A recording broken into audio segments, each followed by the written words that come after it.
Në kuadrin e rikonstruktimit të spitaleve që punon në të gjithë Shqipërinë, nuk është jashtë edhe Spitali i Shkodrës. Ka ardhur struktura e re dhe në strukturën e re kanë ndryshuar raportet në drejtim të ngritjes të spitaleve në një nivel më të lartë.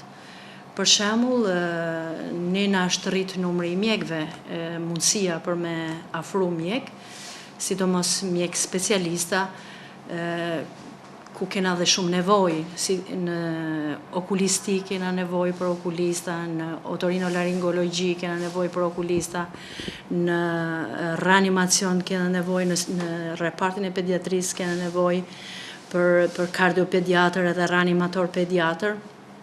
Në ginekologji kena nevojë për mjek shtesë, kena nevojë për 2 aparaturat e reja që po vehen në funksionim për angiografin, çka na janë afru mjek për hemodinamist për me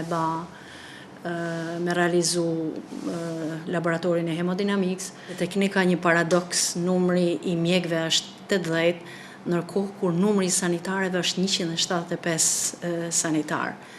Në asnjë vend unë nuk kam pa të paktën që të ketë kaq shumë, dhe ne nuk e kena këtë luks me pas ne kena 470 shtretër si spital. Dhe pjesu për numrin e sanitarëve i bjen për çdo 2 shtretër e gjys një sanitar.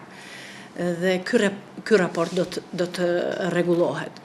Nuk preket shumë pak në një vend tek tuk, do të preket numri i infermierëve, çka na kena kërku me kamgullje që struktura infermierore të mos ndryshojë. Dhe jam e sigurt që kjo nuk do të ndryshojë, mund të ketë lëvizje të personelit, mund të kalojnë nga një pavion për me rregullu numrin nga një pavion te një pavion tjetër, por nuk ka lëvizje të numrit të infermierëve, shumë pak, 1, 2, 3 maksimumi. E ka nevojshme një strukturim tillë Spitali i Shkodrës, nëse do na me ecë me ritmet e futjes në Europë dhe me ritmet e zhvillimit